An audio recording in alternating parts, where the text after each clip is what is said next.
우리가 잘 알고 있는 찬양인데 우리 성가대가 이렇게 다시 불러주니까 너무너무 감사하고 기쁩니다.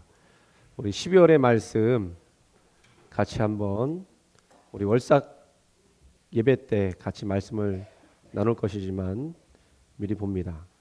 마태복음 28장 19절 말씀 시작. 그러므로 너희는 가서 모든 민족을 제자로 삼아 아버지와 아들과 성령의 이름으로 세례를 베풀고 아멘. 사명의 그 말씀인데요.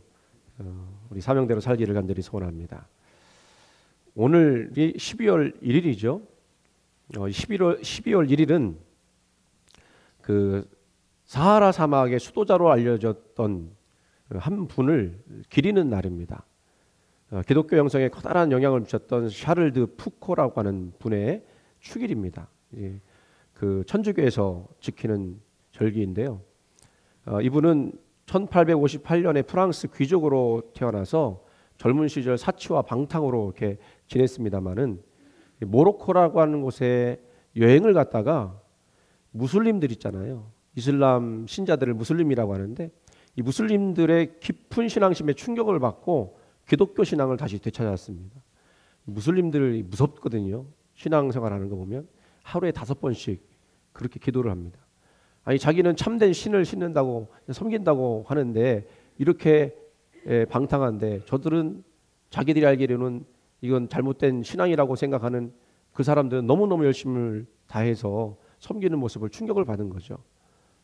그래서 회심을 경험하고 결정을 했습니다. 결단을 했습니다. 세상에서 가장 비천한 자로 살기로 작정하고 수도원의 잡부로 들어가 일을 하다가 당시에 가장 오지로 알려진 사하라 사막으로 들어갔습니다. 그곳에서 무슬림들을 돌보면서 살다가 1916년 12월 1일 원주민들에게 피살을 당하게 되죠.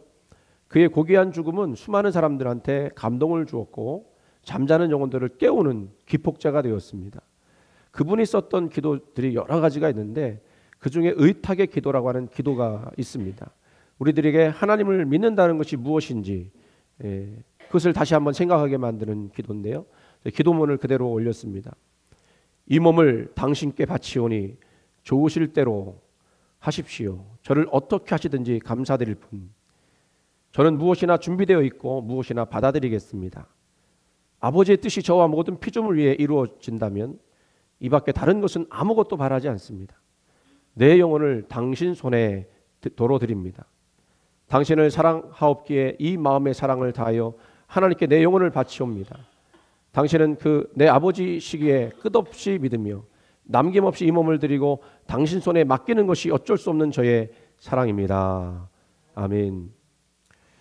온전히 자신의 삶을 주님께 맡기며 또 자신을 통해서 하나님의 귀하신 뜻만이 이루어지기를 소원하는 그 믿음. 오늘 우리들에게 이 샤를드 푸코의 고백은 어떻게 들리십니까? 하나님이 기뻐하시고 원하시는 신앙인의 모습이 바로 여기에 있는 것 아닐까요? 하나님을 향한 신뢰가 깊어서 어느 경우에도 흔들리지 않고 넘어지지 않는 그 신앙. 물론 모든 일이 다 잘 돌아갈 때도 하나님을 믿고 신뢰하지만 서로 생각하지 못했던 어려움과 고단한 현실을 만나게 되더라도 자기를 향한 하나님의 사랑을 조금 더 의심하지 않는 것입니다. 그에게는 자기가 하나님을 믿으며 산다는 것보다 더 기쁘고 좋은 일은 없었습니다. 그리고 자기를 통해서 하나님이 기뻐하시는 일들이 또 세상에 나타나게 된다면 그것이 자기에게는 가장 큰 행복의 이유가 되는 것이었습니다. 이 시를 보면서 또 이분의 삶을 들여다보면서 이분에게 있어서 하나님의 은혜란 어떤 것일까 생각을 해봅니다. 요즘 유독 말씀을 듣고 말씀을 읽고 설교를 하다 보니까 은혜에 관해서 깊이 묵상을 하게 되었습니다. 새벽기도 때도 은혜에 대해서 묵상했고요. 또 설교도 은혜를 아는 은혜 그런 제목으로 설교도 했고 또 지난주에는 더 많이 수고하는 것이 은혜다 그런 말씀도 나누었습니다. 나에게 주시는 하나님의 은혜란 무엇일까 생각해 볼 때 분명 그 은혜는 내 생각을 넘어서는 것이 분명할 것입니다. 지난주에요. 제가 아버지 때문에 좀 마음이 아팠던 그런 시간을 보냈습니다. 저희 아버지하고 어머니가 두 분이 천안서 생활을 하시는데 아버지가 약간의 치매 증상으로 어머니가 이제 돌볼 수가 없는 상황이 돼서 낮에는 그 노인들을 봐드리는 그 보호소에 이렇게 보내드려요.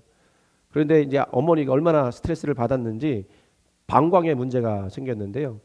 그래서 병원을 갔더니 하루 입원을 해야만 한다고. 그렇게 되면 아버지를 이제 밤에 돌볼 수가 없게 되는 거죠. 그래서 어찌해서 하룻밤만 돌봐드리는 그 보호소에 아버지를 이제 모시게 되었는데, 아버지가 낯선 곳에 가시니까 잠을 주무시지 않고 돌아다니고 직원들이 제지를 하니까 직원들을 때리러 왔다는 거예요. 그쪽 직원들 말로. 그래서 이분은 또 두 번은 못 모시겠다고, 모시고 가라고.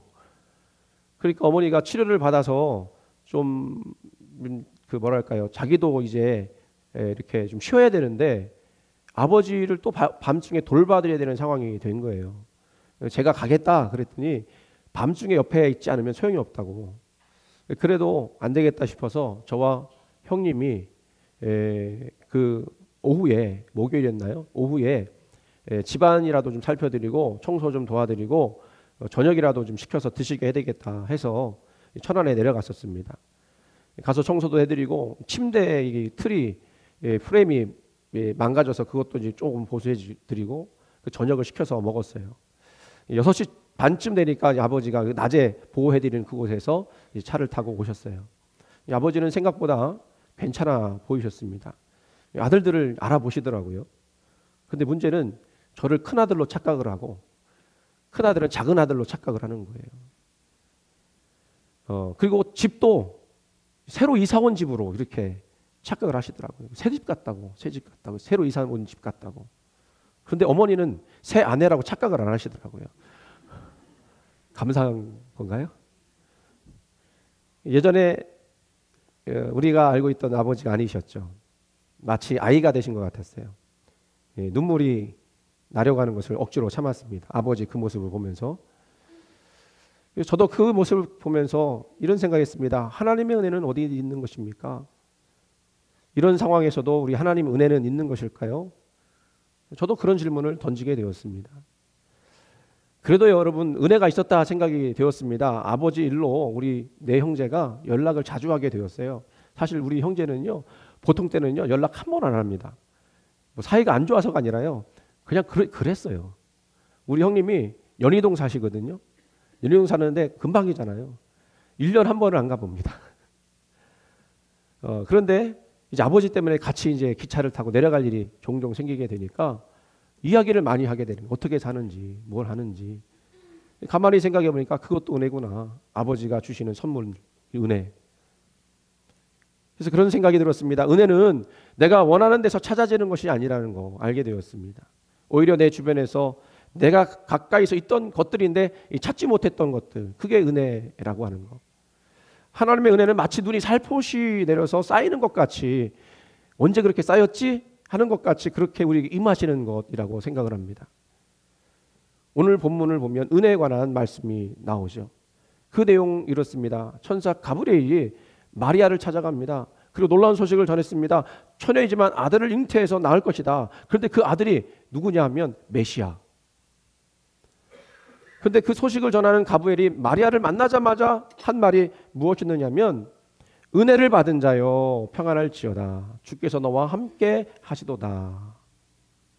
또 30절 말씀 보니까 무서워 말라, 내가 하나님의 은혜를 입었느니라 라고도 말씀합니다. 은혜를 받은 자요, 이런 인사를 받으면 참 기분이 좋고 감사할 겁니다. 천사한테 그런 인사를 받았다고 하면요.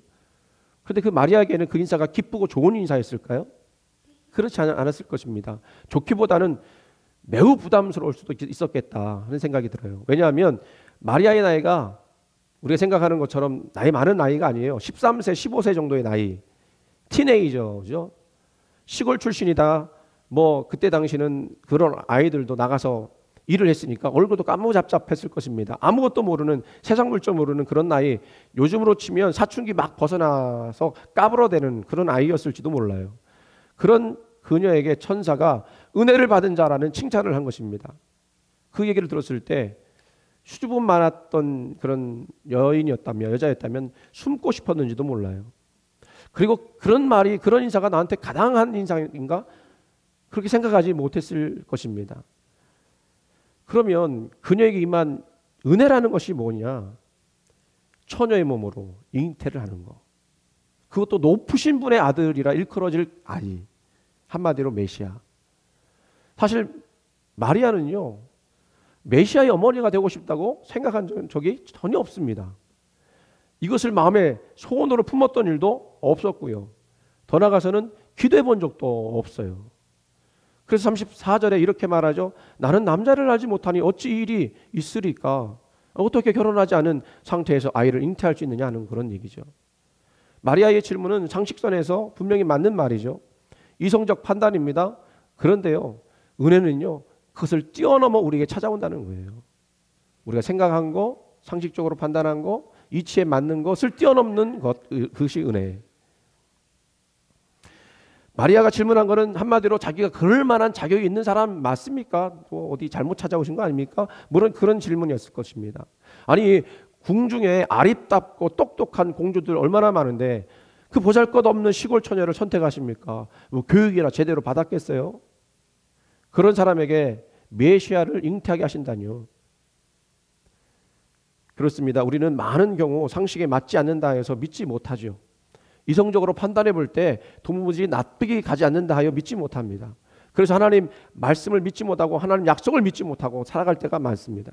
그런데 본문 37절 말씀 보니까 뭐라고 말씀하시냐면, 같이 읽을까요? 시작.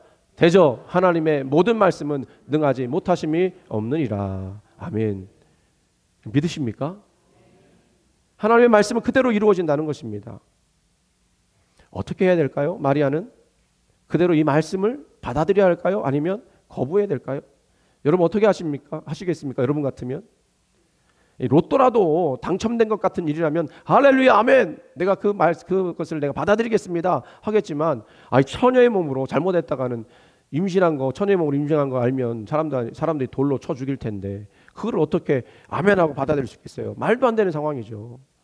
근데 마리아가 뭐라고 고백합니까? 38절 뒤에 보면 주의 여정이오니 말씀대로 내게 이루어지이다. 아멘. 주의 여정이오니 말씀대로 내게 이루어지이다. 그 말씀이 능치 못함이 없다 그러니까 그러면 그 말씀이 내게 이루어지길 줄로 믿습니다라고 고백한 거예요.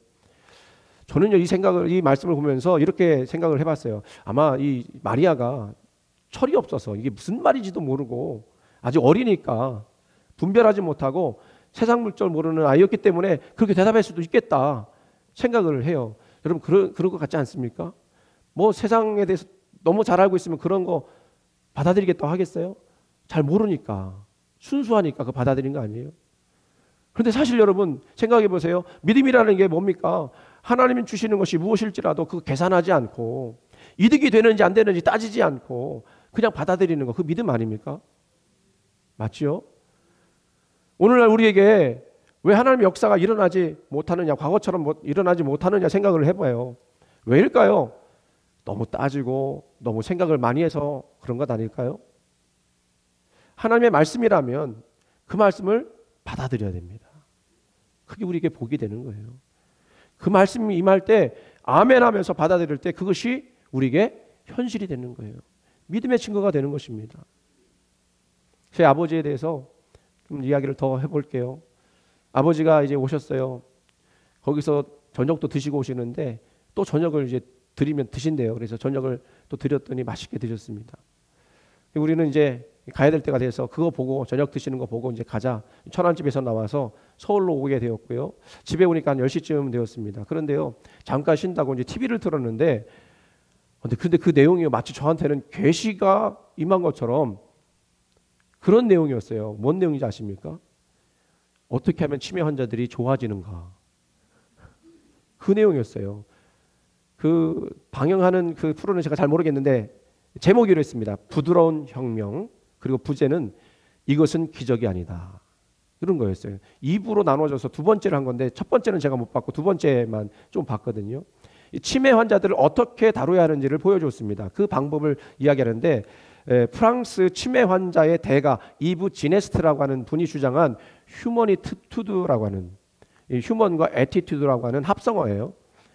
이분의 주장은요, 치매 환자들을 대할 때 환자로 대하지 말고 사람으로 돌봐야 된다. 인간에 대한 태도, 인간에 대한 바른 태도를 이야기하는 거죠. 그게 핵심이었어요. 이제 우리 한국에도 그렇지만 치매 환자들 돌볼 때 그 기관에서 어떻게 하냐면 이렇게 막 그 환자로 취급하고 누워 있으라고 하고 양맥에서 이렇게 움직이지 못하게 하고, 안 되면 어떻게 했죠? 통제가 안 되면 묶어요. 근데 이부 지네스트라고 하는 분이 직접 그 한국 간호사들을 통역 통해서 가르쳐주고 환자들을 어떻게 다루는지 직접 보여주는데, 그 환자들 사실은 거의 대부분 침대에서 생활을 하고요. 그러다 보니까 걷지 못하게 되는 거예요. 그런 사람들 중에 일부는요, 매우 공격적인 성향을 가지고 그 간호사들을 대하는데, 막 간호사들이 이렇게 뭐 옷 갈아입히려고 하고 뭐 씻기려고 하면 막 물려고 하고 막 욕하고 막 그러는 거예요. 그런데 그 공격적인 성향을 왜 보이느냐 그랬더니, 낯선 곳인데 자기가 안전하지 못하다라는 생각이 들으니까 공격적으로 나온다는 것입니다. 근데요, 이 이브 지네스트라는 사람이요, 이 간호사들한테 어떻게 환자들을 대해야 될지를 가르쳐 주는 거예요. 뭔지 아십니까? 궁금하시죠? 이건 제가 생각할 때는 꼭 치매 환자들한테만 할 게 아니고 우리끼리도 이렇게 해야 되겠다 싶은 생각이 들었어요. 간호사들이 병실에 들어갈 때요, 간호사들 병실 들어갈 때 어떻게 들어가죠? 그냥 들어가잖아요. 그런데 노크를 3번 똑똑똑 하는 거예요. 그 사람의 개인 공간이니까. 한 번 더 하는 거예요. 똑똑똑. 이 사람을 대하는 첫 번째 방법은 인격적으로 대우하는 거죠. 그리고 환자에 가서는 위에서 내려다보지 않고 허리를 숙이든지 아니면 무릎을 꿇든지 눈을 맞추는 거예요. 그리고 눈을 보고 이야기합니다. 칭찬해 줍니다. 오늘 예쁘다고. 아, 오늘 이렇게 이쁘게 보이냐고 격려해 줍니다. 그리고 점진적으로 신체 접촉을 하는 거예요. 손을 붙잡아주고, 다 뭐 등을 쓰다봐주고, 그리고 계속해서 눈을 맞추고 이야기해주고, 그리고 격려해주고. 그 다음에 뭔지 아십니까? 그 다음에 이제 운동 가자고. 못 거시는 분이잖아요. 못 거는 평생 그냥 누워만 계셨던 분들이 평생이 아니죠. 그 환자로 거기 들어와서는 못 움직이게 하니까 휠체어에 일단 앉혀서 나가는 거예요. 그리고 부축해서 이렇게 세웁니다. 처음에는요, 어떤 할아버지는 그러다 여기가 아파서 못 걸어, 난 여기가 아파서 못 걸어, 이렇게 하는 분인데 억지로라도 이렇게 할 수 있다고 이렇게 세우니까 일어나더라고요. 이 이브 지네스트라는 분이 뭐라고 얘기냐면, 우리 인간은 죽는 날까지도 걸어 다닐 수 있다는 거예요. 죽는 그날까지도 걸어 다닐 수 있다고. 노력만 하면. 어쨌든 그 환자들을 그렇게 세웠습니다. 그런데요, 이렇게 하다 보니까 자기가 걸을 수 있다고 하는 사실에 놀라요, 환자들이. 아, 나도 걸을 수 있었구나. 안 걸어서 그렇지. 그리고 걷기에 의욕을 가지고 열심히 노력을 합니다. 그게 무엇 때문이었을까요? 그 간호사들이 환자를 한 인격으로 가진 사람으로 대했기 때문에 그렇죠. 그러니까 사람들이요, 자기 안에 갇혔었어요. 그동안은 인격으로 대하지 않으니까. 그런데 그렇게 대하니까 환자들이 갇혀있던 세계에서 나오게 되는 겁니다. 인식이 나오게 되는 거예요. 놀라운 것은 그렇게 하니까 인지 능력이 더 좋아지는 거예요. 치매 현상이 확실히 더 좋아지는 거예요. 여러분, 우리 어르신들은요, 걷기 운동 꼭 하시기 바랍니다. 우리 젊은 사람도 해야 돼요. 하루에 40분씩 꼭 걷기 하시기 바랍니다. 그러면 치매 걸릴 이유도 없고, 혹시 걸린다 할지라도 나빠지지 않아요. 죽는 날까지 자기가 걸어서 생활할 수 있는 거예요. 아까 얘기했던 그 아파서 걷지 못하겠다고 하던 그 할아버지가 60일 동안에 바뀌는 모습을 보여주는데, 이렇게 연습하셨더니 자기가 시키지도 않았는데요, 걸어다니 이제 보조기구를 잡고 하다가 나중에는 자기가 걷는 거예요. 그 옆에 식구들이 와서 보는 거예요. 어떻게 변했는지 보라고. 그러면서 이렇게 고백합니다. 나는 할 수 있다. 누가 시키지도 않았는데. 나는 할 수 있다. 그 모습을 보고 가족들이 놀라는 거죠. 아니, 우리 아버지가 저렇게 좋아질 수가 있는가? 60일 동안에 그렇게 된 거예요. 가장 많이 놀란 것은 간호사들이었어요. 일부는 못 봤지만 일부 제목이 뭐냐면, 나는 나쁜 간호사였습니다. 제목이. 내용이 이제 머리에 이제 되죠. 어떻게 환자들을 대했는지를. 그러니까 이 간호사들도 어떻게 대해야 되는지를 잘 모르는 거예요. 그러니까 그냥 병원에서 그냥 하는 식으로 그냥 한 거죠. 그런데 이 간호사들이 제일 먼저 놀란 것은, 이렇게 하면 바뀔까? 그런 의심을 가지고 반신반의하면서 시키니까 해보자고 하니까 됐는데, 그 변하는 환자들의 모습 때문에 기뻐하는 거예요. 감사하다고. 은혜로운 모습 아닙니까? 어떤 분은요, 물려고 했던 할머니 있거든요. 가장 공격적인 할머니가 있어요. 그분이 제일 늦게 변하긴 했는데 계속 그렇게 해주고 눈 맞춰주고, 간호사가 그렇게 해도 안 되니까 막 눈물 흘리더라고요. 자기가 좀 더 잘해야 되는데 못하는 것 같다고. 그러면서 계속 하는데 이분이 나중에 변화된 거예요. 변화돼 갖고는요, 모자도, 털모자도, 목도리도 그 간호사한테 선물을 해주더라고요. 저는 그것을 보면서 우리 아버지 때문에 봤지만 정말 깨달은 게 하나 있었어요. 야, 바로 은혜라는 게 이런 거였구나. 하나님이 자격 없는 자에게, 그리고 아직 무엇인가를 이룬 것이 없는 보잘것없는 존재인데 찾아오셔서 너는 존귀한 자야, 너는 하나님의 자녀야, 취급해 주시고 사랑해 주시고 눈 맞춰 주시고 이야기 들어주시고 쓰다마 주시고, 오늘 마리아에게 하셨던 말씀처럼 너는 은혜를 받은 자야, 너는 은혜를 입은 자야 말씀해 주시는 거예요. 아니, 마리아가 뭘 했길래? 아무것도 한 게 없거든요. 저는 이 은혜를 오늘 제목에도 했습니다만 미래지향적 은혜라고 이름 붙이고 싶어요. 왜냐하면 하나님은요, 우리에게 은혜를 줄 때 지금 잘해서 은혜를 주신 것이 아니라 앞으로 그렇게 될 줄로 믿고, 하나님이 그렇게 될 줄로 믿고 그렇게 됐다고 선언해 버리는 거예요. 그래서 우리는 아멘 할 수가 있어요. 왜냐하면 지금 나 자신을 보면 아무것도 이룬 것이 없어서 답답하고 힘들지만, 그러나 주님은 나를 버리지 않으시고 나와 함께 하시고 나를 동행하시면서 격려해 주시는 거예요. 손 붙잡아 주시고 눈 맞아 주시고 등 쓰다듬어 주시고, 그리고 할 수 있다고 얘기하시고 은혜를 받은 자라고, 은혜를 입은 자라고. 사랑하는 성도 여러분, 지금 당장의 삶이 고단하고 힘들 수도 있습니다. 또 그런 분도 계시죠. 그런데 오늘 말씀이 그분들에게, 그 각자에게 주시는 하나님 말씀이기를 간절히 원합니다. 하나님이 여러분들을 향해서 은혜를 받은 자요, 은혜를 입은 자요 말씀하신다는 사실을 믿으시길 바랍니다. 그리고 새롭게 열어주시는 그 세계로 나오시기 바랍니다. 그 말씀 뒤에 우리는 어떻게 응답해야 될까요? 말씀대로 내게 이루어지이다. 따라 볼까요?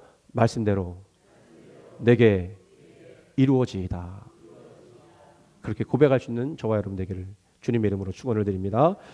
기도합니다. 하나님 아버지, 오늘 우리 마리아가 예수님을 잉태하게 되는 그 소식을 접하면서 천사는 그에게 은혜를 입은 자요, 은혜를 받은 자요 선언하시고 미래적 은혜로 그와 함께 하신 것을 보았습니다. 우리를 볼 때에 우리 자신도 누구에게 대접받을 만한 인생 아닙니다. 누구에게 칭찬받을 만한 인생 아닙니다. 그런데 하나님 오셔서 너 은혜 받은 자야, 너 은혜 입은 자야 말씀하시며 깨닫게 하시는 줄 우리가 알고 믿고 받아들이고 그 말씀대로 내게 이루어지이다 믿음으로 고백하는 우리들 다 되게 도와주시옵소서. 감사드리며 사랑 많으신 예수님 이름으로 기도드리옵나이다. 아멘.